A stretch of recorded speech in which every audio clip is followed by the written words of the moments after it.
Hello and welcome to Jamaica Magazine. I'm your host, Adrian Atkinson. The importance of self-care as the cornerstone of wellness is highlighted on this day. Individuals throughout the world are encouraged to make self-care a part of their everyday routines and a priority. So, on this International Self-Care Day, we take the opportunity to raise further awareness of the benefits of effective self-management of health. We urge you to practice self-care, even if all you do is take a walk. Come, we have another stimulating show for you, starting with the news. Jamaicans consume on average 9 to 12 grams of sodium or salt per day, twice the World Health Organization recommended amount of less than 5 grams or 1 teaspoon of salt, and more ideally, less than 2 grams of sodium per adult per day from all food sources.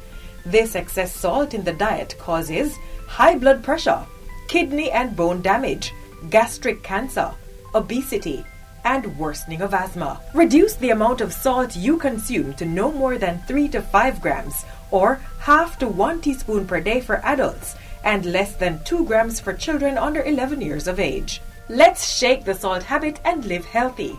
A public service message from the Jamaica Information Service.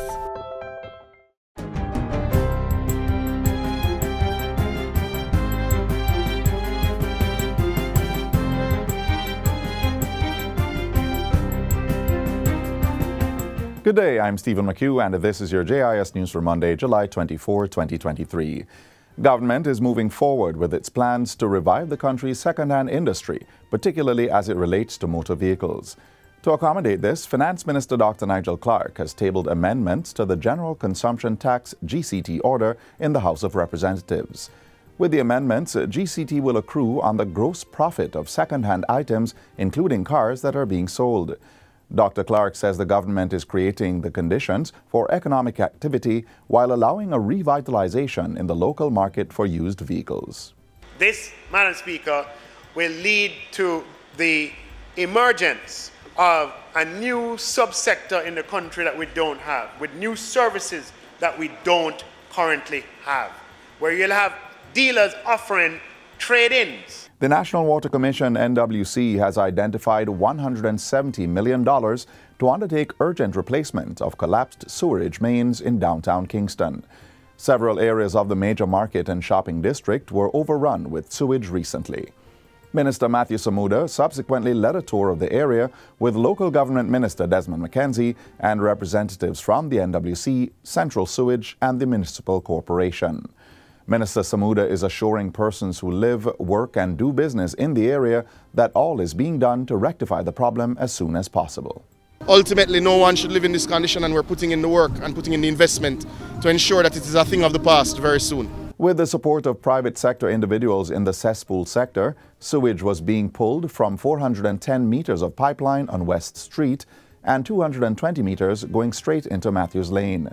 This was to clear the major blocked area that caused the backup in the transport area and the market.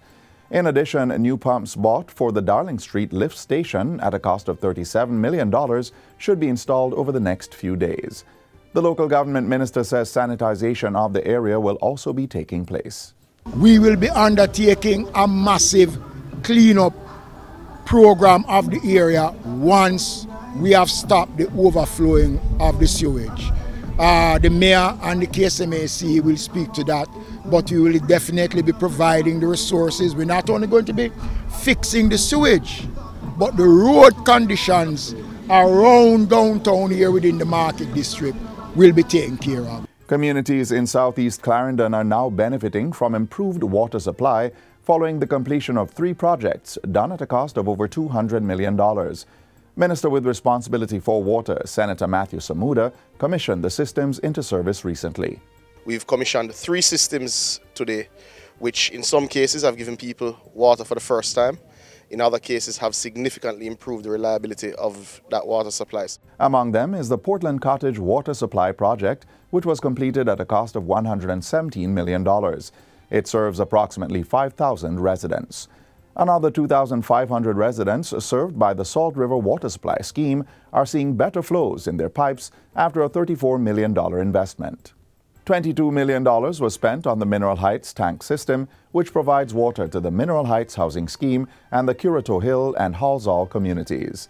Member of Parliament for South East Clarendon, Pernell Charles Jr., says these interventions affirm government's commitment to the step-by-step development of citizens. The fact that we in this constituency can boast that we have been given significant, life-changing water projects is a testament not only to the advocacy, but to the focus and commitment of the government to ensuring that we lift up our people. Meanwhile, the National Water Commission, NWC, has opened a meter testing and calibration lab, the first in the country to be certified by the Jamaica National Agency for Accreditation, JANAC. Minister without portfolio in the Ministry of Economic Growth and Job Creation, Matthew Samuda, says it is a step in the right direction. You've increased capacity for testing with best-in-class equipment. That's a big deal. Confidence in Jamaica is critical. I want my team members, when they go in the field, to be able to speak definitively about the work that the NWC does. And this is one such tool that will help you to speak definitively when you speak to customers. The lab has received ISO IEC 17025 standard certification for calibration and measurement activities in the field of mass and volume for water meters. NWC Vice President of Operations, Kevin Carr, says the state-of-the-art lab is fully accredited to meet the Commission's meter testing and calibration operations. Our newest test bench now has approximately 55 minutes to execute the test of a 5/8 meter. This process would normally take 4 to 5 hours. In addition, we can test up to 20 meters in one single session if necessary. He says that with the growth of NWC's customer base, meter installations are expected to increase. 500 licensed fishermen will be receiving safety, communication, and navigational equipment valued at $7 million as government continues to support expansion of the blue economy. The items, to include life jackets, maritime VHF radios, and GPS systems, are expected to assist with capturing fish within the offshore fishing regions of the Pedro and Morant banks. The investment is to encourage fishermen to venture farther out and engage in pelagic fishing to assist in replenishing the fish population along the shore. We'll be providing $20,000 each for 600 fishers. Again, we will utilize the community associations, the NFA's extension officers, and of course, members of parliament to help us select these 600 fishers who will benefit from these grants of $20,000 each. We have allocated $12 million for this program. He was addressing the House of Representatives last week. And finally, approximately $252 million will be disbursed to the Constituency Development Fund for members of Parliament to carry out back-to-school support and independence-related activities. Minister of Finance Dr. Nigel Clark says $3 million will be given to each constituency. The money is solely for book vouchers and tuition fees where a receipt can be generated. We know that the effect of the double-digit inflation of last year is still being felt by the population, and we know and anticipate that as Jamaicans send their children back to school in September, those pressures could result in difficulties experienced by some families. Minister Clark was speaking in Parliament last week. He also revealed that each constituency would receive $1 million to carry out emancipation and independence-related activities at the community level. For events in celebration of Jamaica's independence, as well as efforts to clean up local communities, towns, whether by virtue of beautification in the standard way, cutting of verges, etc., and also hosting of events at the community level. And that's it for JIS News Today. I'm Stephen McHugh. Thanks for watching.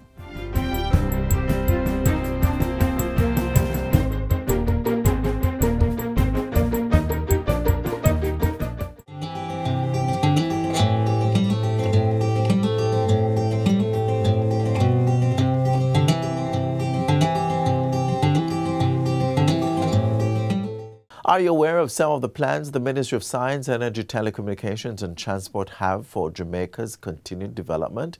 If you are not, or just want to be reminded, watch our upcoming feature.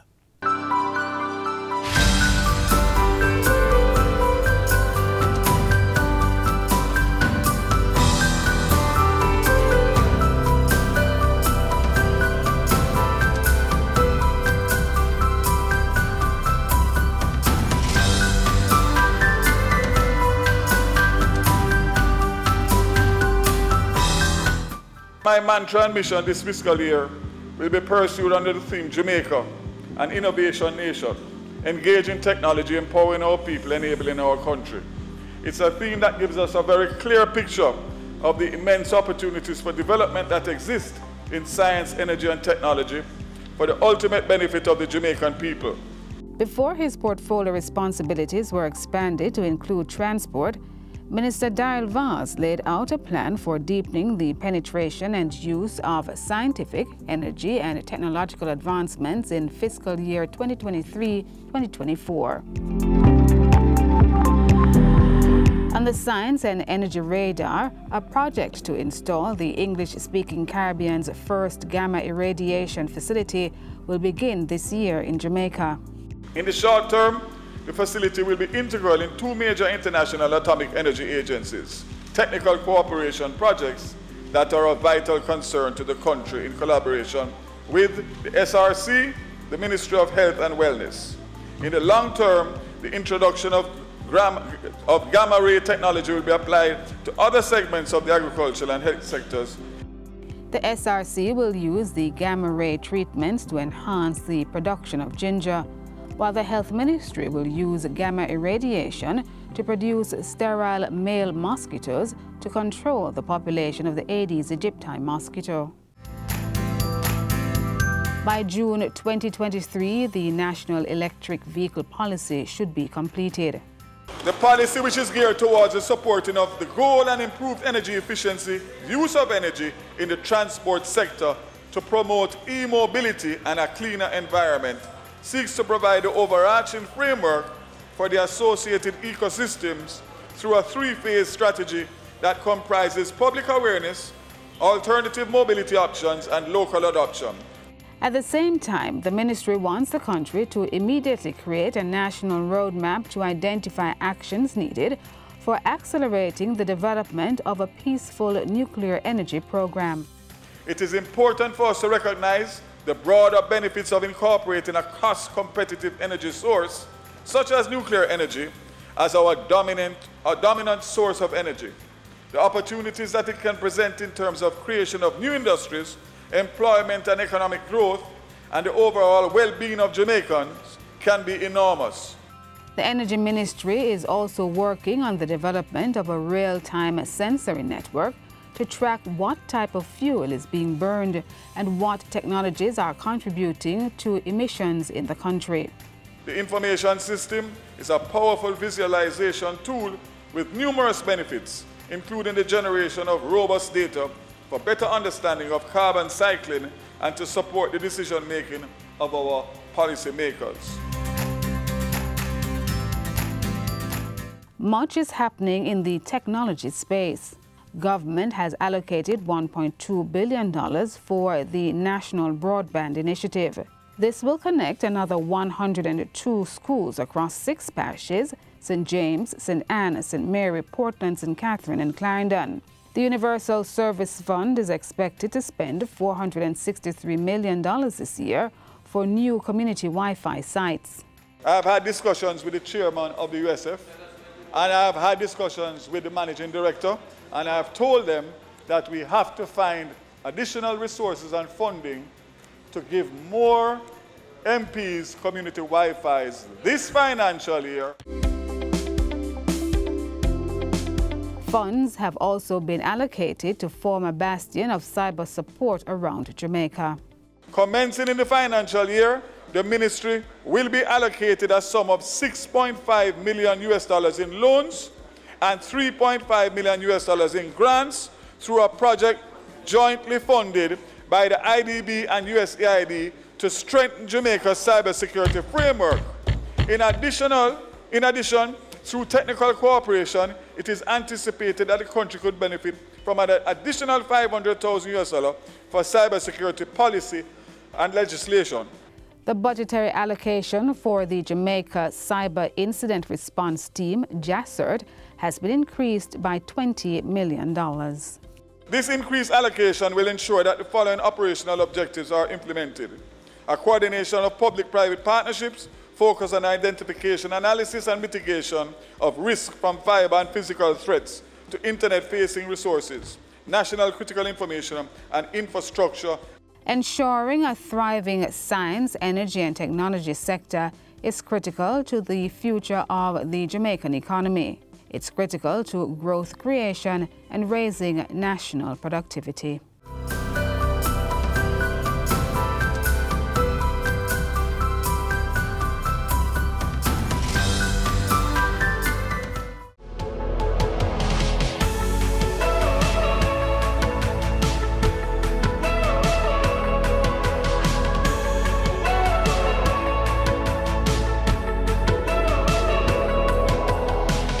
With only a few months into the disaster season, how prepared are you should one occur? Think on that. Right now, though, we revisit how the security forces prepare for eventualities.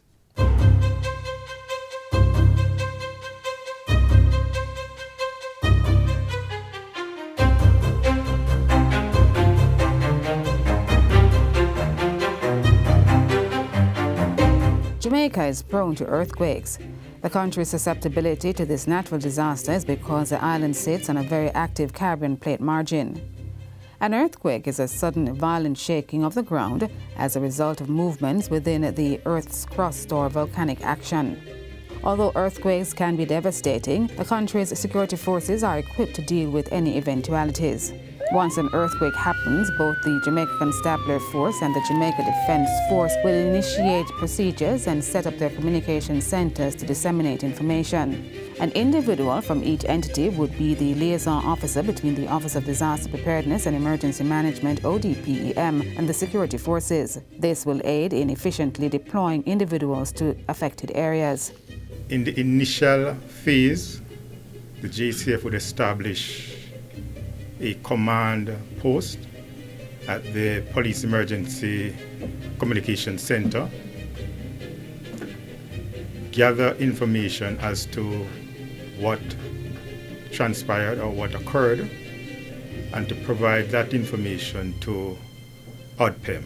The security forces will also provide safety, especially where dislocation happens. We would be required to ensure that the area or areas affected are properly cordoned and secured.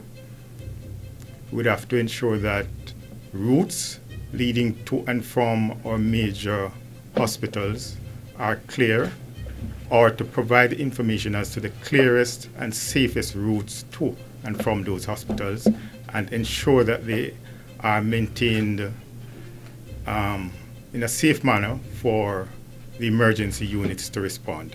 A key asset of the JDF in the aftermath of an earthquake is the Disaster Assistant Response Team, DART.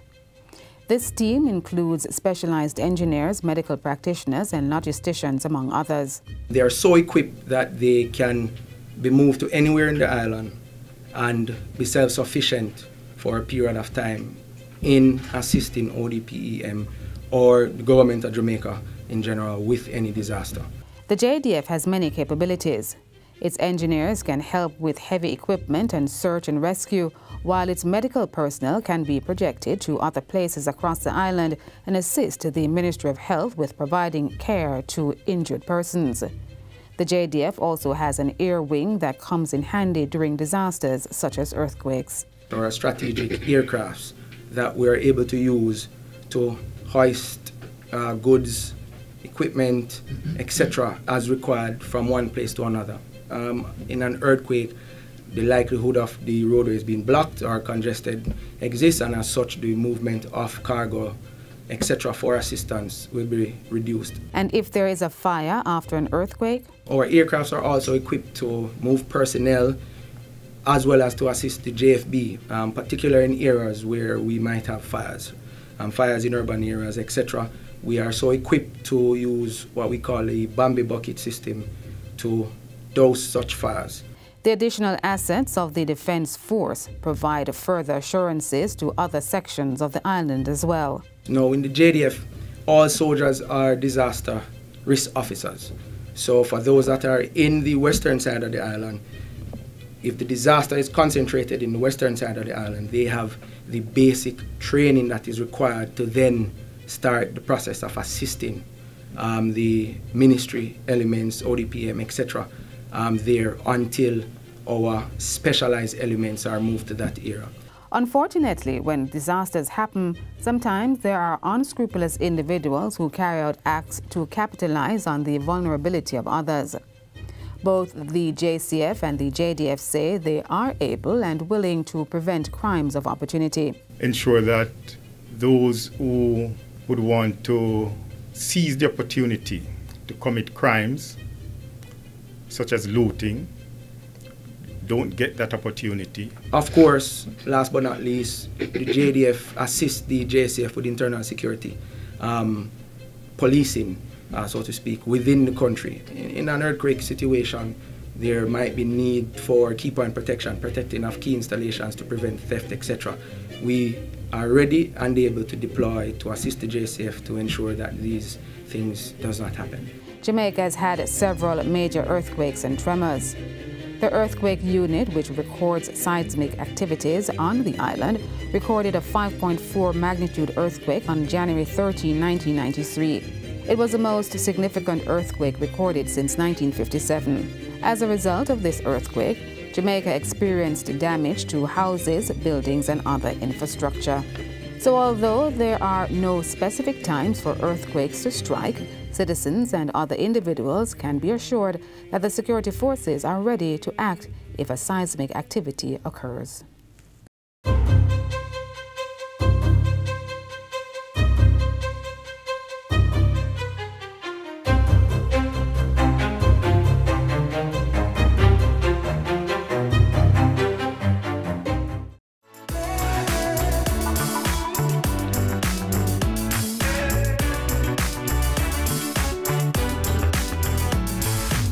To live to a ripe old age is a luxury many people are not afforded. But Hazel Veronica has defied the odds and is living her best life at 106.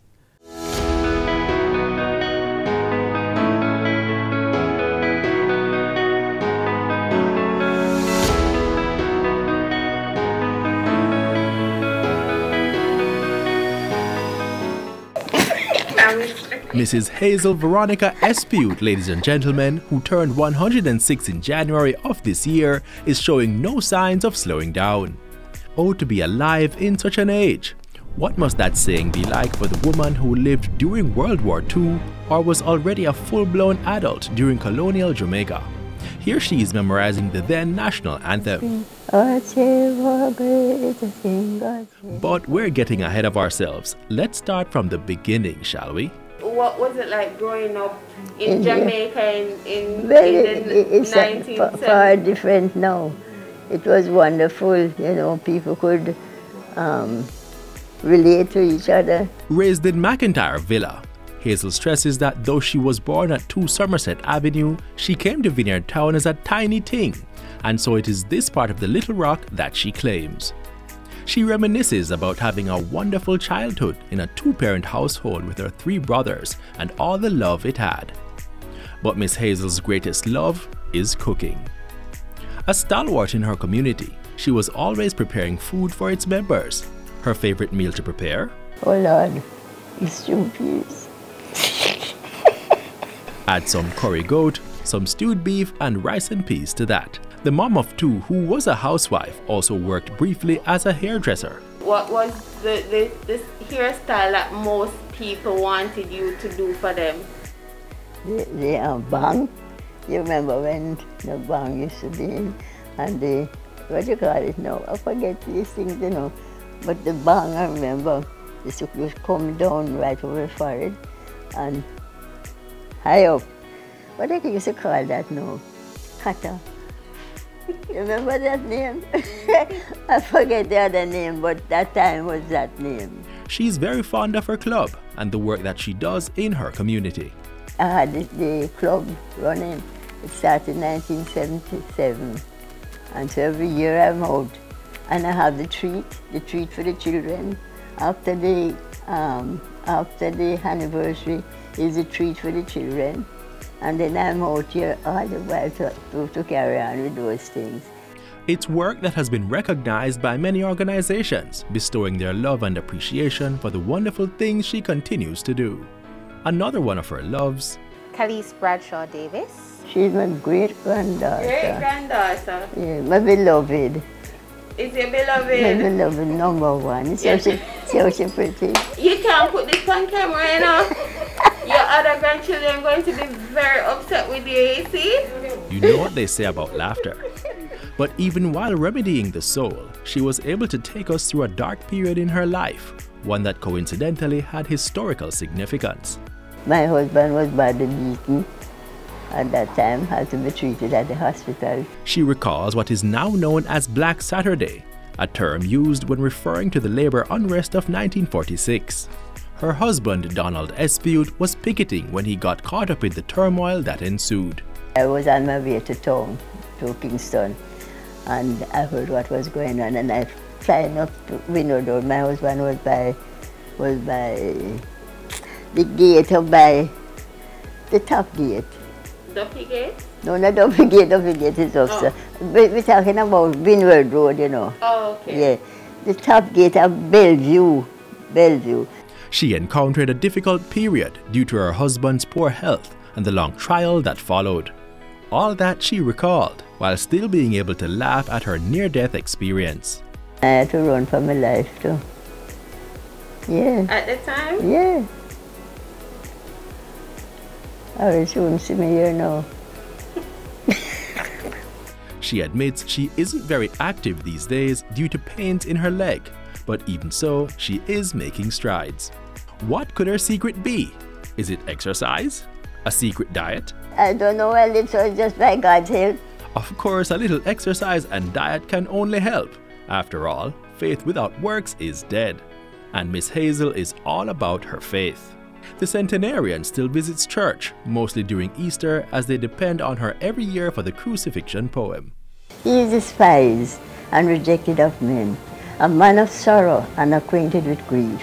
And we hid as it were our faces from him. He was despised, and we esteemed him not. Hear his voice lifted in his last great cry. It is finished. The bridge of redemption complete. Fall on your knees, all the end of the earth, and be now saved. We hail you, Mrs. Hazel Espute, and we wish God's blessings during this lengthy lifetime.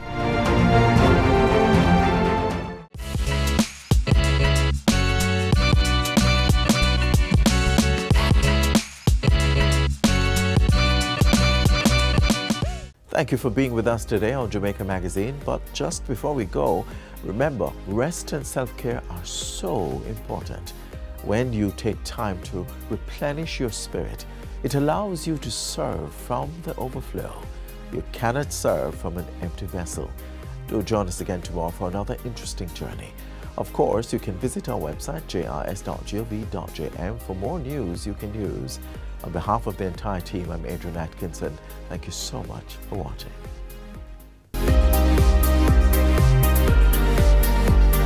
This has been a production of the Jamaica Information Service, the voice of Jamaica.